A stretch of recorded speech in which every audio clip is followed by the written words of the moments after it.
Assalamualaikum warahmatullahi wabarakatuh. Halo semuanya. Perkenalkan, nama saya Anissa Qoriatun Nasiroh dari Universitas Sriwijaya. Baiklah, di sini saya akan menjelaskan materi mengenai pembelajaran berdiferensiasi pada kurikulum merdeka. Kurikulum merdeka yang diperkenalkan oleh Nadiem Makarim selaku Menteri Pendidikan dan Kebudayaan pengganti kurikulum tahun 2013 menekankan pada kemerdekaan cara berpikir. Pembelajaran berdiferensiasi adalah pendekatan pembelajaran yang menyesuaikan diri dengan kebutuhan, minat, dan kemampuan siswa tanpa mengabaikan keberagaman dari mereka.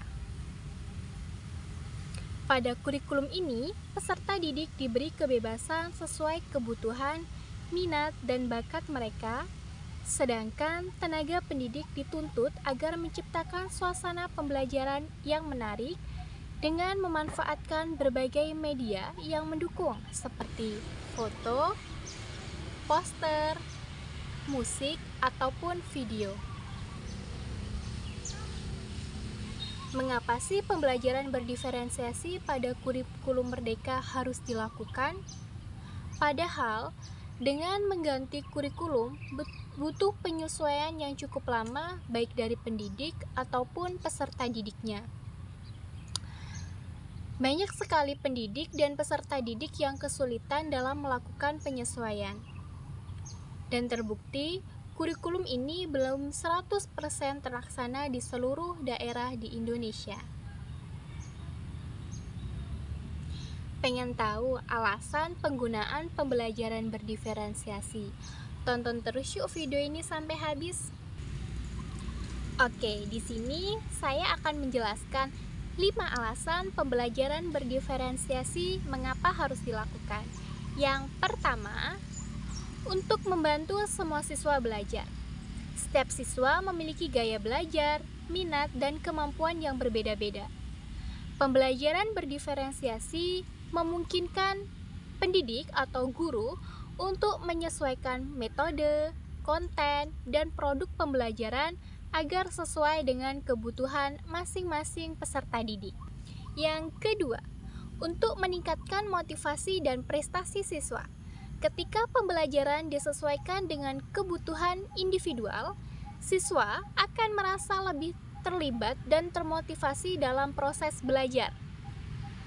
Hal inilah yang dapat meningkatkan keterlibatan dan prestasi belajar bagi mereka.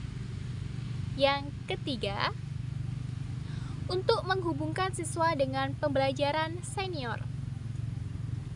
Jadi, pembelajaran berdiferensiasi memungkinkan siswa untuk berkolaborasi dan belajar dari teman-teman yang lebih senior atau lebih berprestasi. Hal ini dapat membantu siswa yang lebih lemah untuk belajar menjadi lebih kuat dan semangat.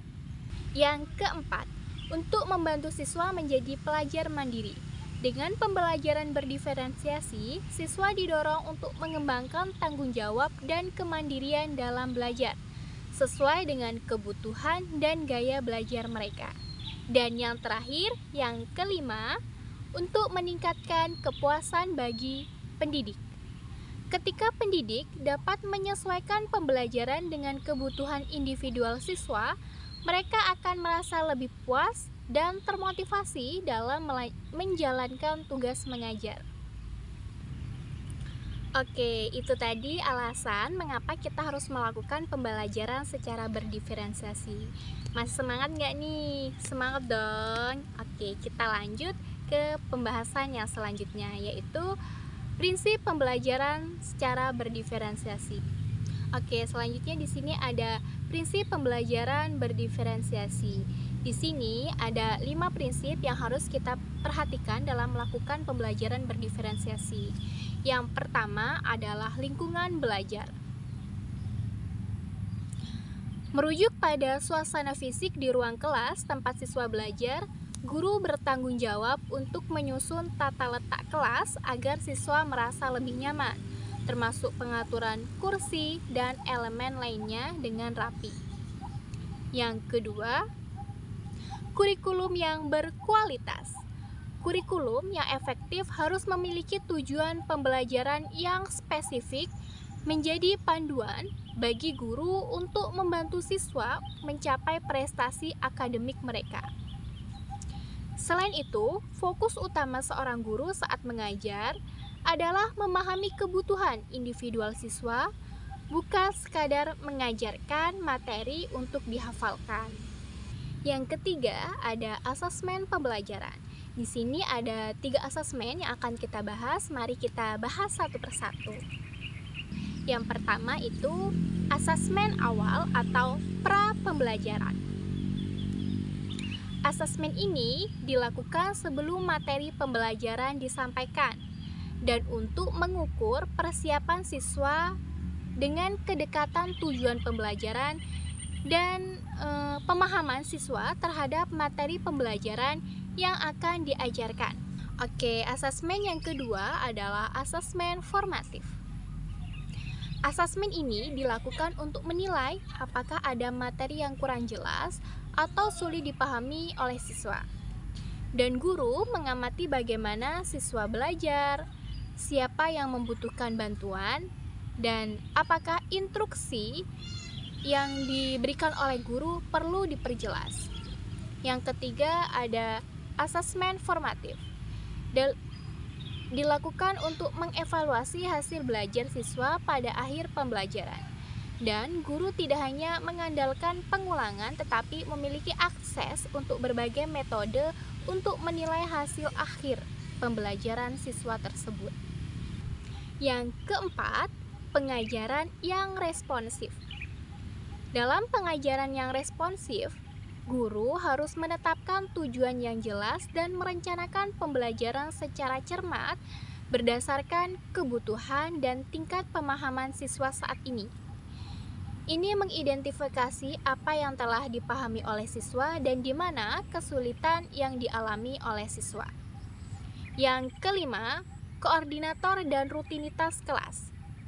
Di sini yang pertama yang akan kita bahas adalah koordinator, yaitu merupakan metode guru dalam memandu siswanya dan mencapai tujuan yang diinginkan. Yang kedua yaitu ada rutinitas pengajaran. Guru memberikan perintah dengan baik dan menerapkan secara teratur agar menghasilkan hasil yang maksimal. Oke, itulah tadi prinsip-prinsip pembelajaran secara berdiferensiasi. Makin kesini makin seru kan pembahasannya? Tapi sayangnya prinsip-prinsip pembelajaran secara berdiferensiasi menjadi topik terakhir nih pada video kali ini.